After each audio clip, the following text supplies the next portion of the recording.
here in Oklahoma. And I just received an email the other day about a mother writing about her son who's has spent a lot of time with the technology, internet, gaming, and she's wanting to help figure out how to deal with his anger issues and also his not focusing on his homework and doing things that's more productive in his life.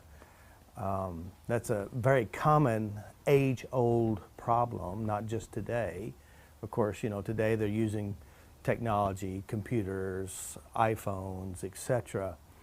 Knowing how to deal, first of all, with anger, and knowing how to deal with, you know, getting your kids to do what they need to do, which is, you know, it's every generation.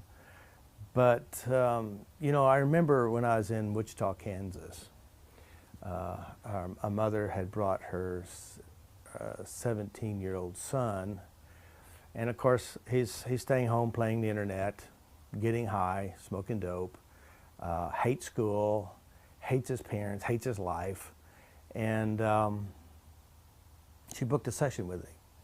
So she brought him in, and he didn't want to come, and so he sat with me, and we worked for 2 hours addressing some of his issues.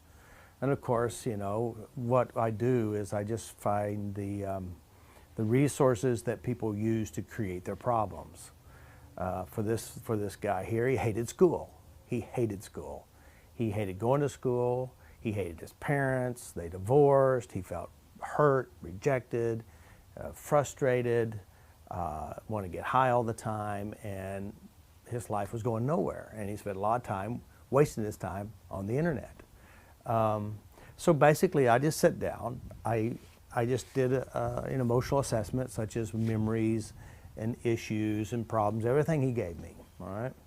And so I did is I started going and changing and addressing how do you feel about school, how he hated school when he was 5 years old, and issues at school, all of his experiences there, and then dealing with the hurt and the pain, the issues he had when his parents divorced. And by the way, this is a very common emotional issue throughout all generations. You know, this has a major tendency to affect people in a lot of ways. So we addressed the emotions here, and then of course we addressed his fear of getting a job, addressed his issues of being in a relationship. So we tapped the whole 2 hours. And of course, when we got done, you know, I hit some really big emotional stuff on the way.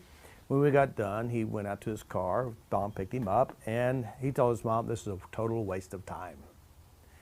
And then 6 months later, I'm back in Wichita, Kansas again, and his mother comes up to me and said, you won't believe about my son. He says he's in college now, he has a job, he's not smoking dope, and he has a girlfriend within 6 months.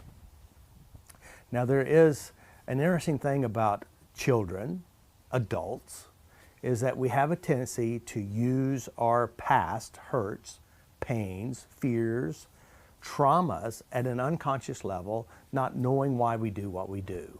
Basically, it's like this. You're walking down this path, an experience will happen, it'll redirect you to a different direction, a different attitude, a different belief about self and the world. And if we continue on this path that leads us into a direction of anger, hurt, rejection, abandonments, or whatever the issue is, that path will have all kind of obstacles that path would normally have. But if on this path you meet like a practitioner, Fast T practitioner, and we clean up the emotional issues, the things that we use to make a determination about ourselves and the world and the life, and then once we change this, all of a sudden you're walking a new way. That means your attitude will change, your viewpoint will change, your actions will change, your emotions will change, because you basically refocused your life in a different way because you addressed and released and let go of what hurt you, bothered you, and affected you. Because our brains operate from what I would call an imprint to imprint to imprint, which means when I say, for example, you can check yourself, I will say liver and onions. And notice what happens in your mind. Something occurs, either a picture, feeling, or sensation, and your mind and your actions will say yes or no. all depending on your internal references. Other people have a different answer. This is what you call a flash of an imprint. And it happens so fast you don't even know what you're doing and why you do what you do, because the brain takes this snapshot of who we are and what we are and how to do it. So if you have, and we all do it, if you have experiences setting at the unconscious level where you made a major decision, a value about yourself and the world, your brain will use that. Now the cool thing is that you can change those. Those can be easily changed with Faster of T, with a process that we use in knowing how to re-imprint, rewrite your story.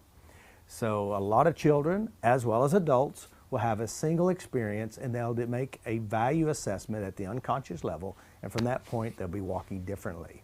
And a lot of people say, well, how can Faster of T change your life in one single session? I said it's the same way as if you had an accident or someone said something, it changed your life in a single 1 second. It's all because our brain operates from imprints, and if you can change the imprint, your behaviors will change. So, how do you deal with anger? Well, you address what causes anger, which is your personal values, experiences that you hold, and attitudes that you use on yourself and others. So that's what Faster T does. It goes to the imprints and re-imprints your life. It gives you a new way of looking at yourself and the world. And so that's what we do. Faster T is a re-imprinting process. It's very powerful, very simple, and there's there's 6 basic ways and many variations within these 6 ways that we use to re-imprint memories.